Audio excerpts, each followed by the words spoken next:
Hello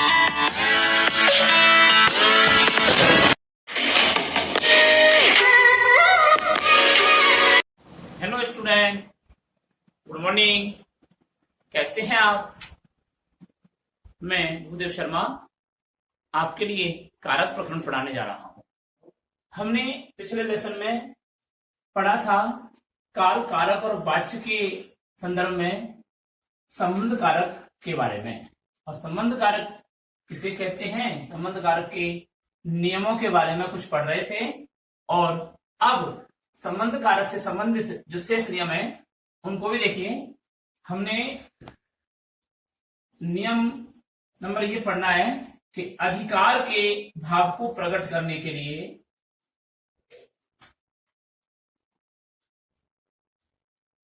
अधिकार के भाव को प्रकट करने के लिए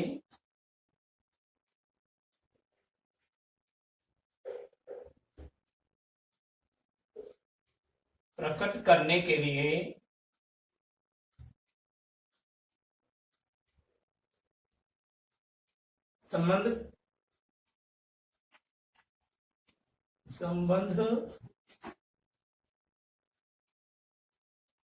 कारक के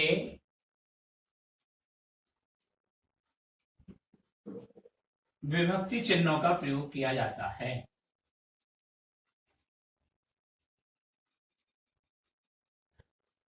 विभक्ति चिन्हों का प्रयोग किया जाता है।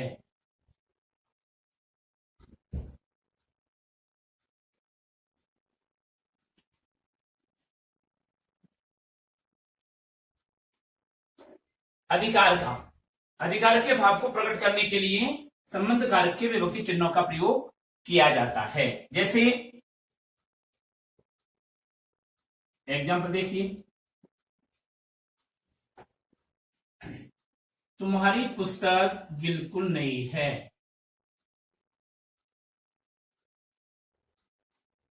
तुम्हारी पुस्तक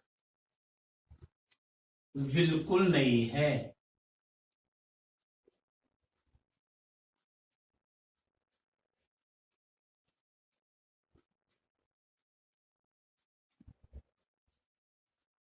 नहीं है।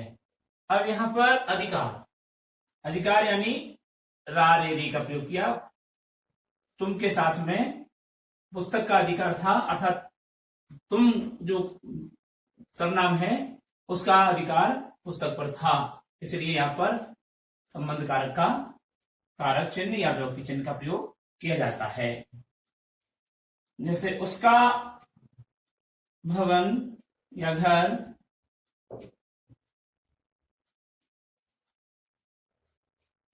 दो मंजिला है।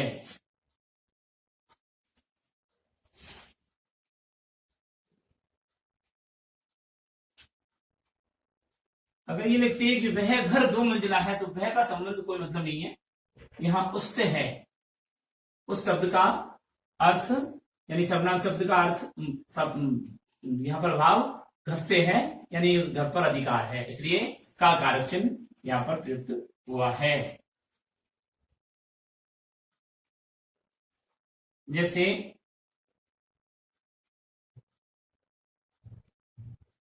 हमारा विद्यालय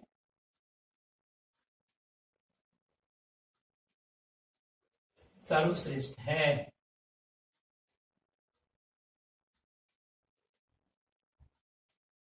यहां पर विद्यालय पर हम का अधिकार है, तो इसलिए यहां पर रा यानी कार चिन्ह की प्रयुक्ति यहां पर होती है।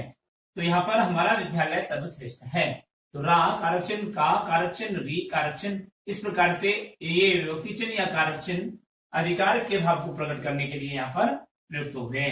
दूसरा अगला नियम है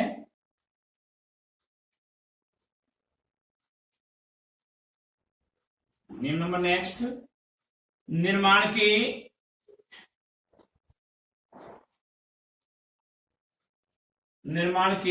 द्रव्य या पदार्थ का निर्माण के द्रव्य या पदार्थ का बोध कराने के लिए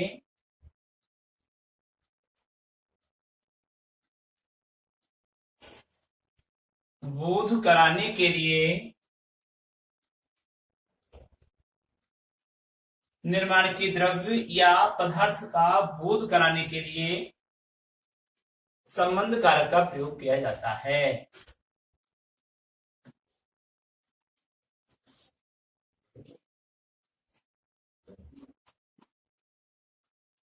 कारक का प्रयोग किया जाता है।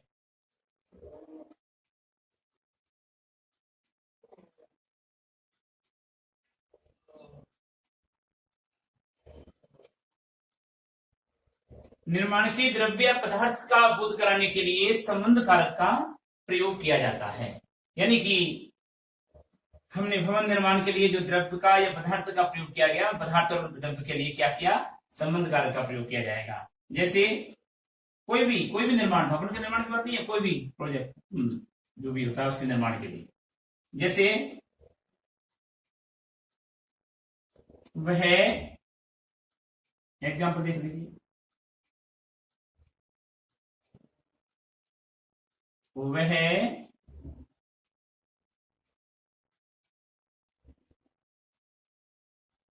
प्लास्टिक का संदूक है।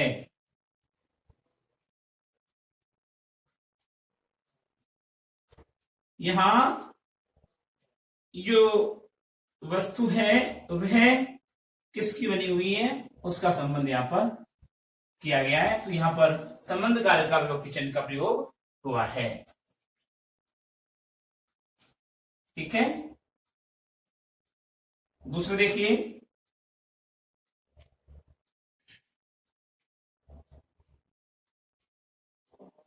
उसकी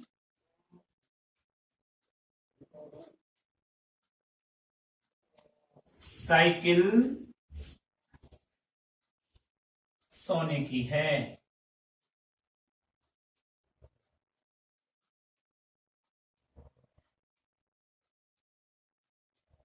लोहे की देखो ना, लोहे की है, तो ये लोहे से किया तो यहां पर कारक चिन्ह की। ठीक है, ये तो क्या माना जाएगा, ये की नहीं माना जाएगा। यहाँ संबंध का हो गया, ऊपर वाला नियम हो गया, यहाँ पर अधिकार के भाव में, लेकिन यहाँ अधिकार के भाव में भी है और वस्तु के लिए आया साइकिल के साथ में। किस वस्तु के लिए, किसी वस्तु से बना हुआ है।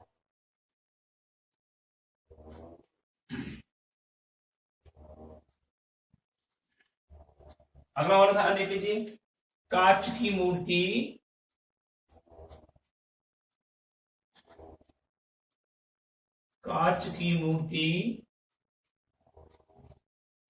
बहुत सुंदर है। बहुत सुंदर है। इस प्रकार ये हमारा संबंध कारक यहां पर समाप्त होता है। अब आता है हमारा 7वें नंबर का अधिकरण कारक।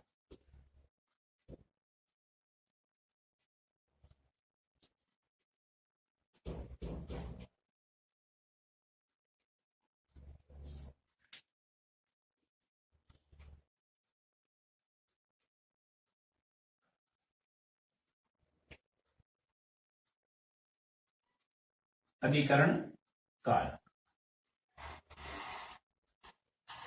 देखिए अधिकरण कारक के संदर्भ में वाक्य में प्रयुक्त संज्ञा सर्वनाम के जिस रूप से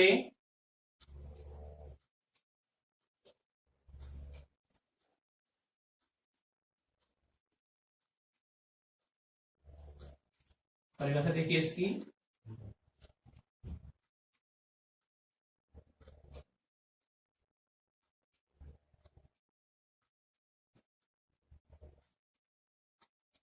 वाक्य में प्रयुक्त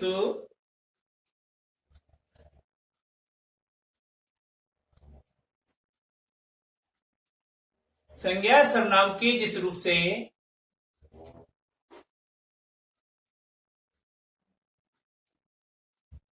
वाक्य में प्रयुक्त संज्ञा या सर्वनाम के जिस रूप से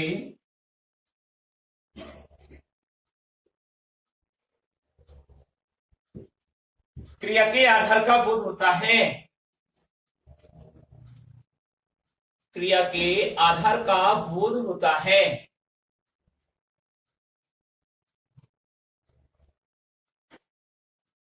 वाक्य में प्रयुक्त संज्ञा के जिस रूप से क्रिया के आधार का बोध होता है उसे अधिकरण कारक कहते हैं। उसे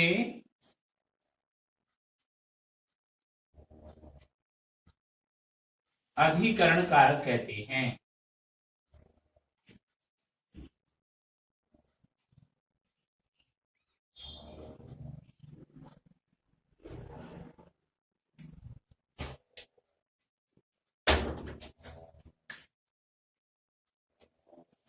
ठीक है, इसके विभक्ति चिन्ह के बारे में देखिए। आधार, आधार का मतलब जैसे वह पृथ्वी पर बैठा है, वृक्ष पर पक्षी बैठा है, पर यानी वृक्ष उसका आधार है, पृथ्वी उसका आधार है, इस तरीके का आधार। जैसे अधिकरण कारक कारक चिन्ह या विभक्ति चिन्ह के बारे में देखिए। अधिकरण कारक, अधिकरण कारक में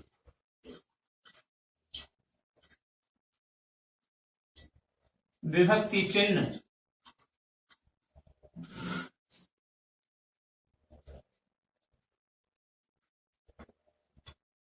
विभक्ति चिन्ह कौन कौन से हैं? मैं, पे, पर का प्रयोग किया जाता है।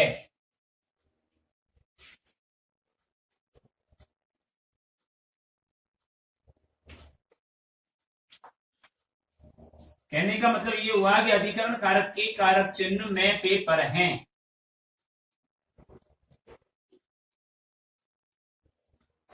ठीक है,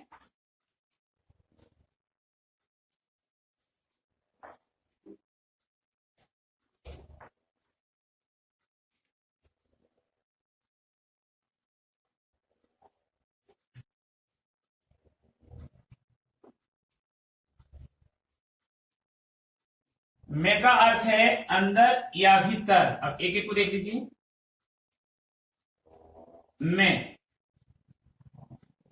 मैं का अर्थ है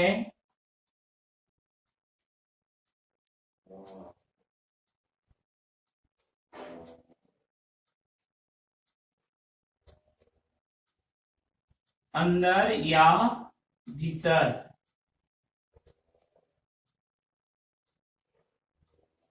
पर का अर्थ है ऊपर।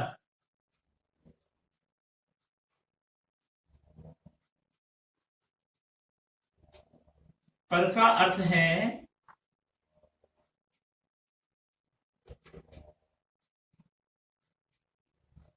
ऊपर। और पे का अर्थ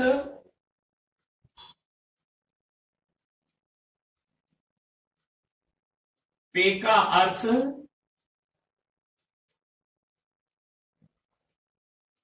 पर आधारित है। पे का अर्थ पर आधारित रहता है।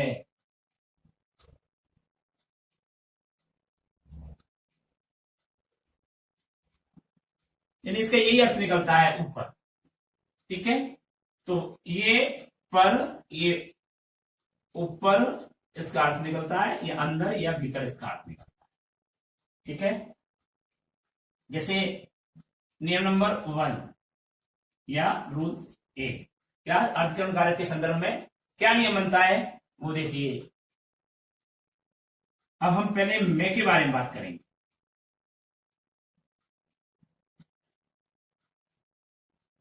देखिए,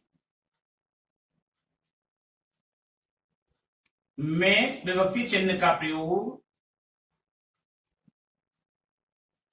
विभक्ति चिन्ह का प्रयोग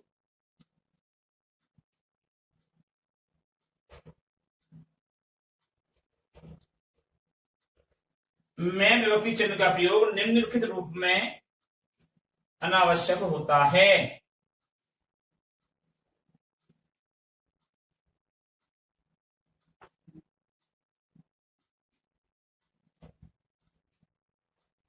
मैं विभक्ति चिन्ह का प्रयोग निम्नलिखित रूप में अनावश्यक होता है।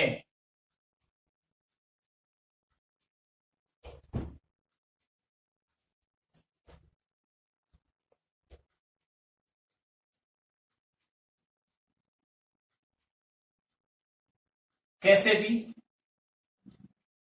कौन कौन से रूप में होता है अनावश्यक? तो देखिए,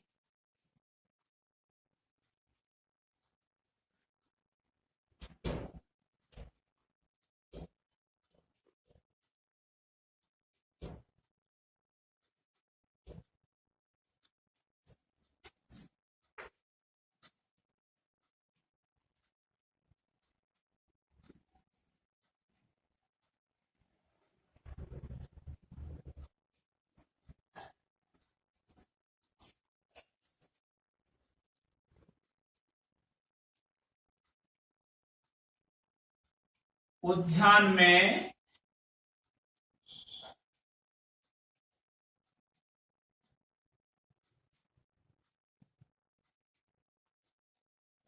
में के वृक्ष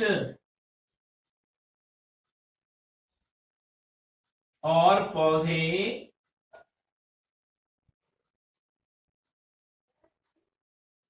सूख गए हैं।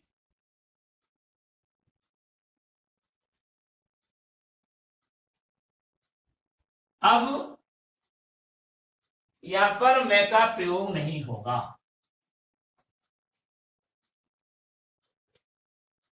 यहां पर के का प्रयोग होगा कि उद्यान के वृक्ष और पौधे सूख गए हैं।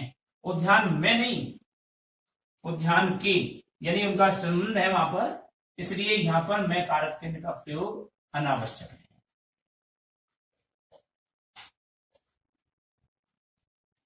यहां पर उद्यान में वृक्ष और पौधे सूख गए हैं, ये अनावश्यक है।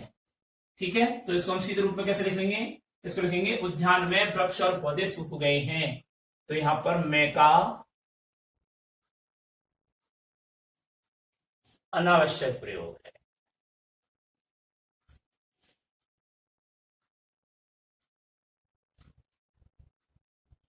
प्रयोग है, ठीक है। मतलब ऐसा नहीं आएगा के साथ में भी मैं आ गया, ऐसा नहीं आएगा। तो यहां पर अनावश्यक प्रयोग है मैं का। शुद्ध रूप क्या होता? उद्यान के वृक्ष और पौधे सूख गए हैं, या फिर के को हटा दो, उद्यान में वृक्ष और पौधे सूख गए हैं, एक का प्रयोग होगा। फिलहाल हम मैं की बात कर रहे हैं, मैं हटना है। दूसरा उदाहरण देखिए,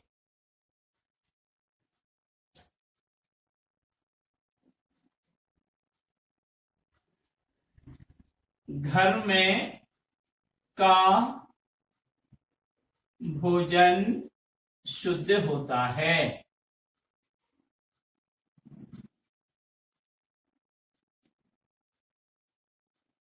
शुद्ध होता है। यहां मैं का प्रयोग अनावश्यक है।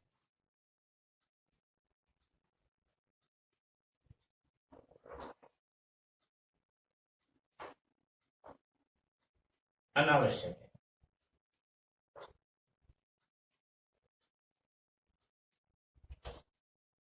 ठीक है, यहां पर मैं का प्रयोग भी अनावश्यक किया गया है।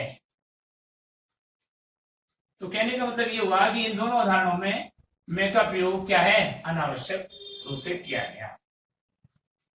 अब देख लिए, मैं परसर्ग में कभी कभी, मैं परसर्ग में, नियम नंबर नेक्स्ट, मैं परसर्ग में, परसर्ग का मतलब विभक्ति चिन्ह,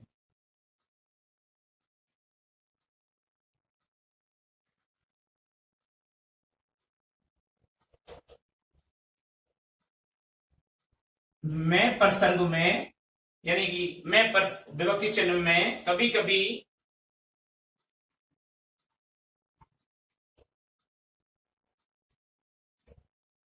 सीमा या स्थान का भी बोध होता है। सीमा या स्थान का भी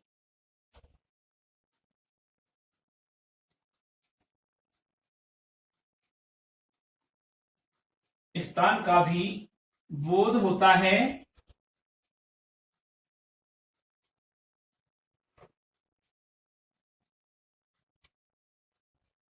वहां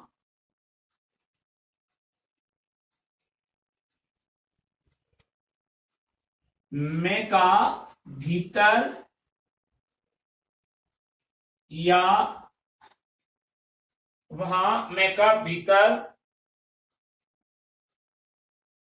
या अंदर होने का भाव नहीं होता।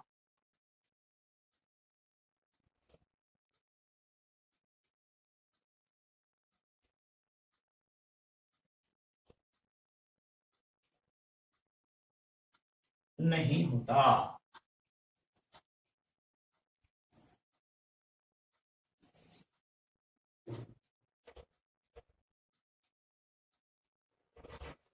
उदाहरण देखिए,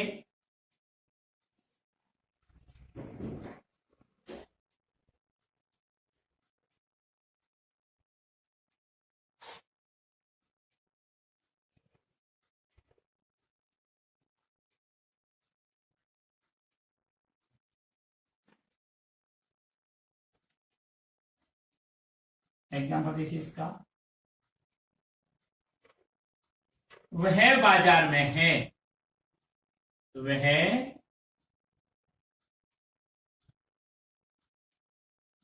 बाजार में है। अब बाजार कोई ऐसा नहीं है जिसके अंदर हो, यानी बस बाजार की सीमा में है, या वह बाजार नामक स्थान पर है। वह बाजार में है, जैसे वह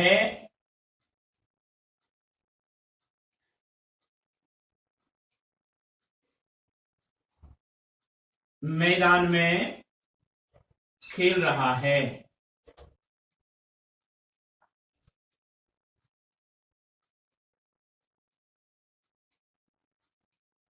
तो यहां पर बाजार में, यहां पर मैदान में खेल रहा है। लड़के स्कूल में हैं।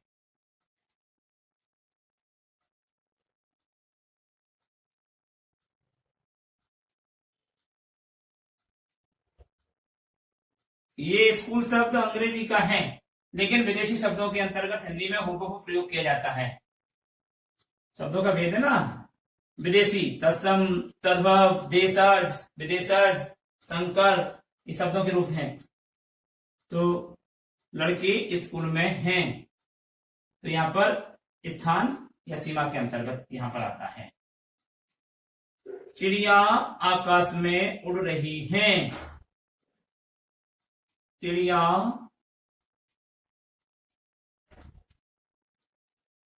आकाश में उड़ रही हैं।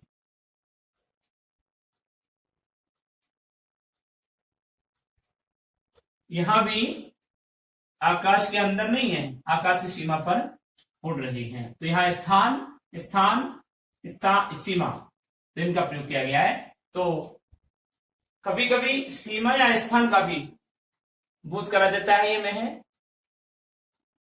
ठीक है, मैं का अर्थ तो होता ही है अंदर या भीतर, लेकिन अंदर या भीतर नहीं होने का भाव प्रकट करता है। यहां पर सीमा या स्थान का भाव प्रकट करता है। अगला नियम, मैं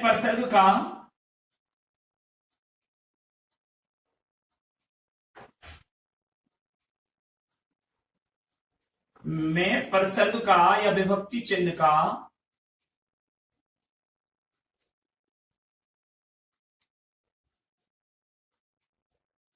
प्रयोग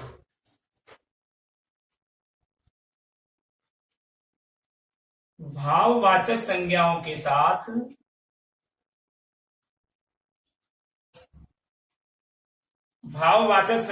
साथ भी होता है।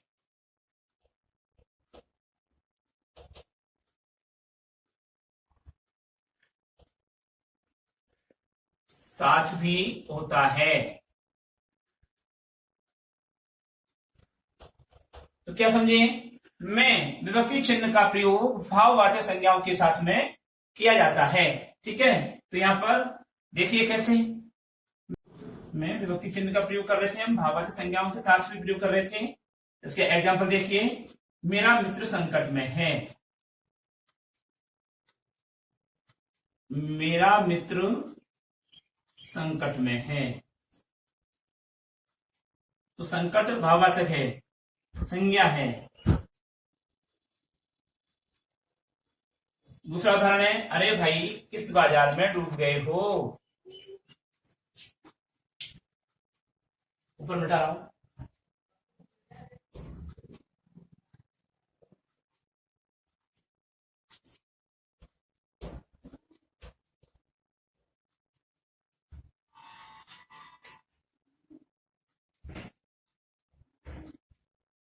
अरे भाई किस विचार में डूब गए हो, विचार यहां पर भाववाचक है, इसके साथ में मैं का प्रयोग, संकट यहां पर भाववाचक है, इसके साथ में मैं का प्रयोग।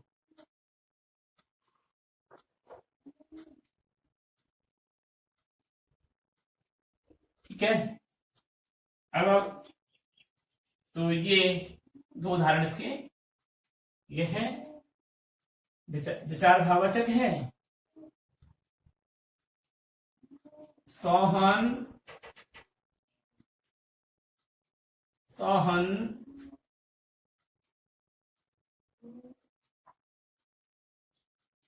रात्रि शोक में पड़ा हुआ है, भातृ शोक में व्याप्त है, तो ये भी भाववाचक है, शोक साथ में आया तो ये भाववाचक है। इस प्रकार में विभक्ति चिन्ह का प्रयोग भाववाचक संज्ञाओं के साथ भी किया जाता है। अगला जो नियम है वो है, मैं विभक्ति चिन्ह, मैं क्या चल रहा है अभी, मैं विभक्ति चिन्ह से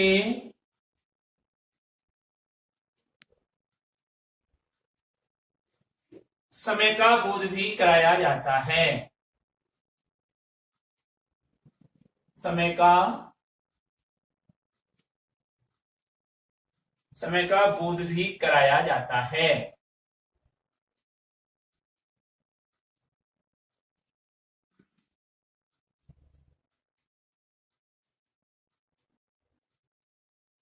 वैसे तो भाववाचक भी है और समय का बोध भी है।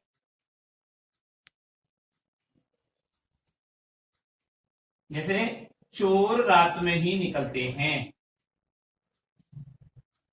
चोर रात में ही निकलते हैं। यह समय का वह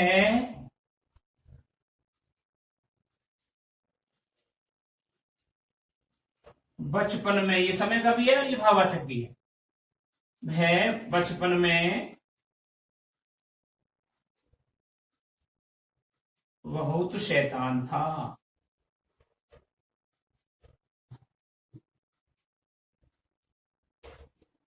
तो यहां पर इसके साथ में मैं का प्रयोग किया गया है। मैं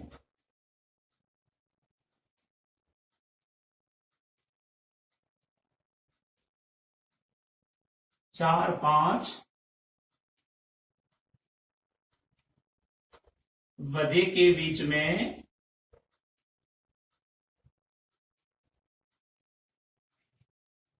स्टेशन पहुंचा।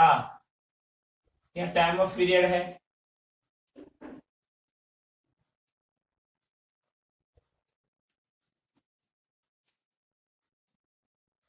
तो ये समय का सूचक है 4-5 बजने के बीच में, इसलिए यहां पर मैं का प्रयोग किया गया। यहां पर बचपन समय का सूचक है, मैं का प्रयोग किया गया। रात समय का सूचक है, मैं का प्रयोग किया गया। इस प्रकार से नेक्स्ट नियम है,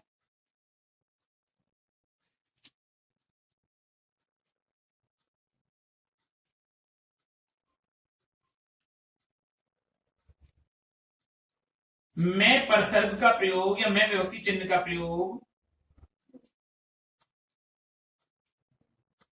ये मैं है,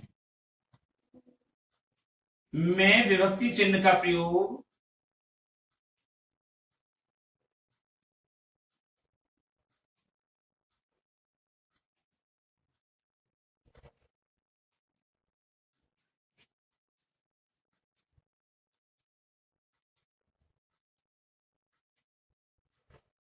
किसी वस्तु का मूल्य बताने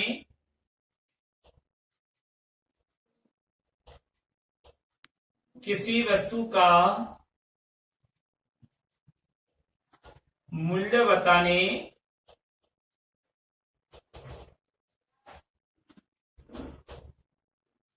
या पूछने के लिए भी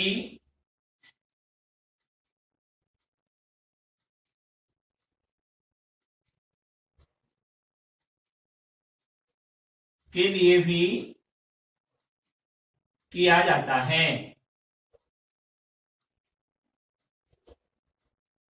क्या किया जाता है प्रयोग? मैं विभक्ति चिन्ह का प्रयोग किसी वस्तु का मूल्य बताने या पूछने के लिए भी किया जाता है। जैसे कैसे, देखिए,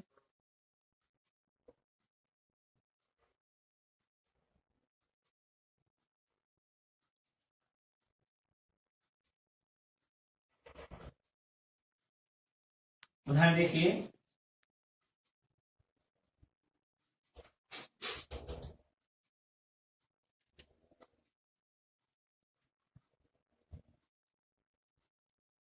यह है कैमरा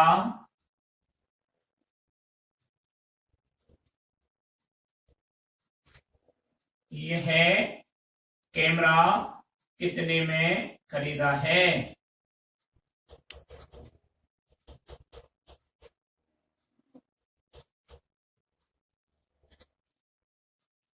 यह कैमरा कितने में खरीदा है?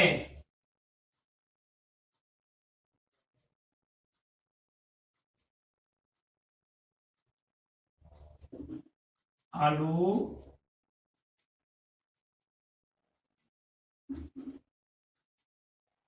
30 रुपए में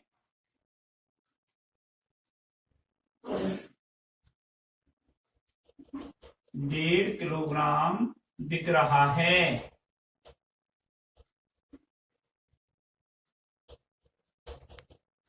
तो ये मैं का प्रयोग किया मात्रा बताने के लिए, पूछने के लिए मैं का प्रयोग किया गया।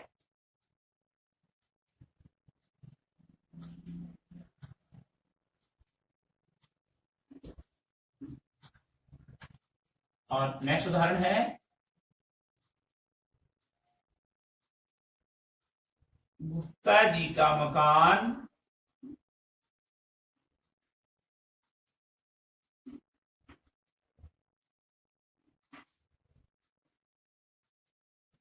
30 लाख में बिक रहा है।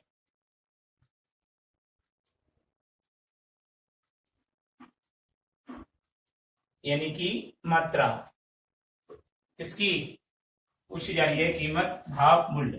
ठीक है, तो ये यहां पर निश्चित हुआ है कि मैं विभक्ति चिन्ह का प्रयोग किसी वस्तु का मूल्य बताने या पूछने के लिए भी किया जाता है। अगला नियम है मैं का। आज मैं का पूरा हो जाएगा। स्थिति बदलने या व्यक्त करने के लिए, स्थिति बदलने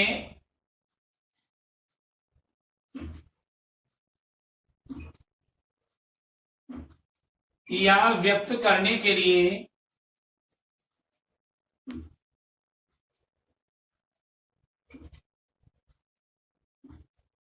स्थिति बदलने या व्यक्त करने के लिए मैं का प्रयोग किया जाता है।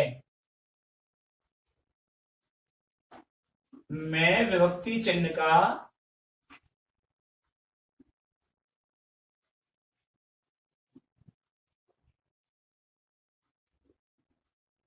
प्रयोग किया जाता है।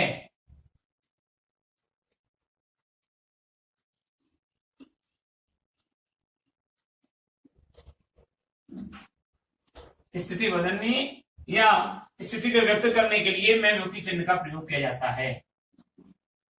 जैसे एग्जाम्पल देखिए, उसकी सारी योजना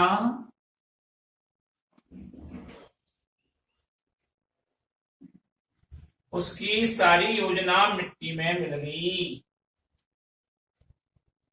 स्थिति व्यक्त हो रही है, मिट्टी में मिल गई। यहाँ स्थिति बदल रही है उसकी योजनाओं की, तो इसलिए स्थिति का पता लगा है, परिस्थिति का पता लगा है। ठीक है।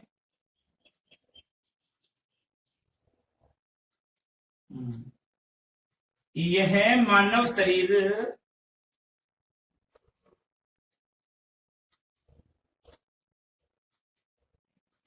मानव शरीर एक दिन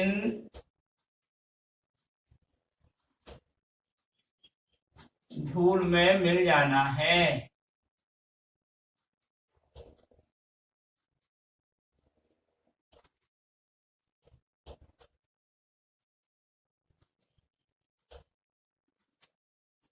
इस प्रकार मैं का प्रयोग यहाँ पर अधिकरण कारक के संदर्भ में कारक चिन्ह मैं का प्रयोग यहाँ पर समाप्त होता है।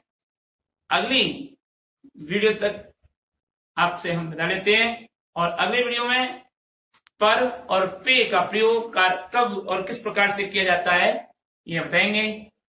नमस्कार।